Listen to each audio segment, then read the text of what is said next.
Musi rero turahimbawe ko tuhimbaje umunsi igihugu kiri mu mahoro n'umutekano ndetse mbere turi mu mpore tukaba tunezerejwe nuko ubu twese tugize urunani rumwe atamwasi turabanamwo ngaha mu gihugu twese tukaba dufise urunani rwo guhangana n'ikibazo cy'ubukene.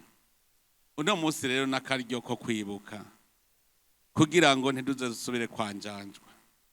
Kwibuka iyo waciye ni vyiza cyane.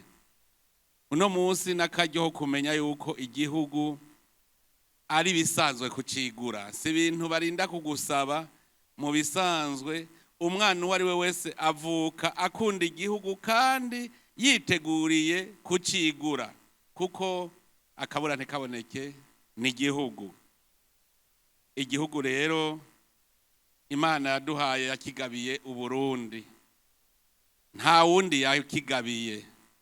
Nabo munyamahanga wa mu Burundi aguma yitwa umunyamahanga. Ico gihugu rero nico girutungiye ubuzima bwacu, naho hoziki nta kintu na kimwe gishobora kukikwambura kuko ni gwawe. Nico gituma umwene gihugu wese ahari ategerezwa kumva yuko yigura igihugu. Shaka ugende mu mahanga baguhe n'ubwene gihugu, iminsi yose uzokwama witwa inyambukira. Mugabo ushitse mu gihugu cyawe c'amavukiro ntusubira kwitwa inyambukira, uca witwa umwene gihugu. Hariho rero mugabo abarundi gito ashobora kubahuka akabwira mugenzi we mu Burundi ngo igihugu ntacyo kikumariye, kandi azi neza yuko aryama muri cyo, anywa amazi yaco, afungura ibyo kurya vyaco, agahema impemu zaco, agaca avuga ngo icyo gihugu ntacyo kikumariye. Abo bimenya nabazi ingene bahunze bakabona ayo babonye mu mahanga. Genda bizi kuko narigeze kuja hanze muri ivyo bihe.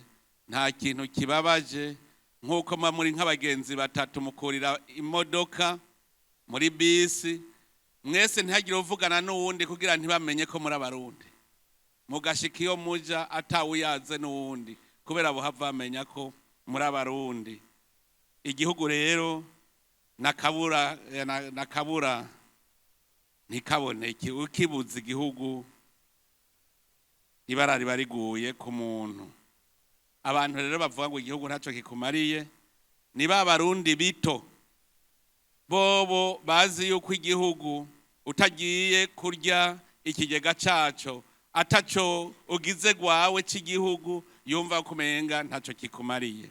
Mbega Abarundi bose boshobora kuba abanyakazi ba leta, kuko na wewe uvuze ngo uronka amahera avuye mu gihe ca leta ataco wakoreye abene gihugu, uburenganije.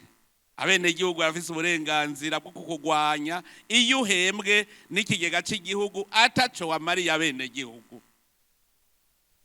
Abo rero ibito nabazi yuko ugiye ukarya ikigega c'igihugu ataco wakoze, yuko ariho ubura umugabo ngo niho igihugu kiba hari ico gikumariye, ahubwo uba uri umusahuzi.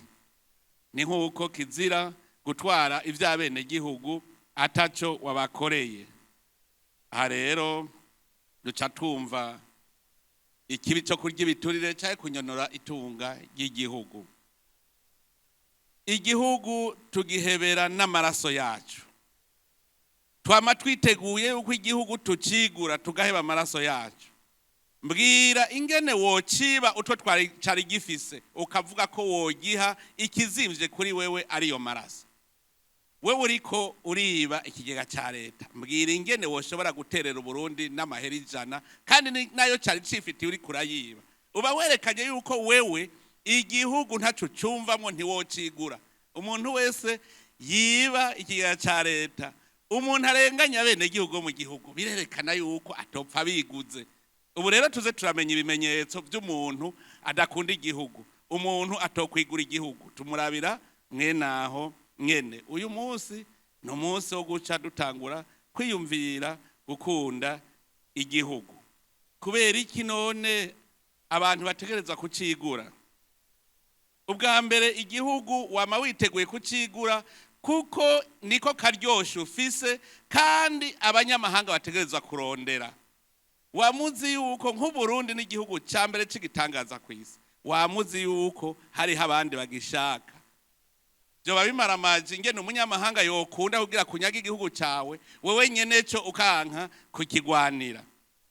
Ica kabiri gituma umuntu yigura igihugu, igihugu ni ca twese rutegerezwa kukinganamwo. Iyo habaye akarenganyo, ubutegetsi bubi butegerezwa kugwanywa. Ubutegetsi rero bubi ni ubutegetsi burenganya. Iyo urenganywa mu gihugu cawe c'amavukiro, ico gihugu utegerezwa kwigwanaho kugira gisubire kuba igihugu nawe wiyumvamwo gigutungira ubuzima. Nico gituma rero mu vyo twaciyemwo, ivyo twaciyemwo hagiye haraba amagume kubera izo ntwaro mbi z'agacinyizo zitoteza abene gihugu. Ivyo turabizi no mu masezerano mpuzamakungu yuko iyo haje intwaro z'agahotoro n'agacinyizo zirenganya, abene gihugu barafise uburenganzira bwo kwikura kw'izo ntwaro kugira bashireho intwaro zibakingira.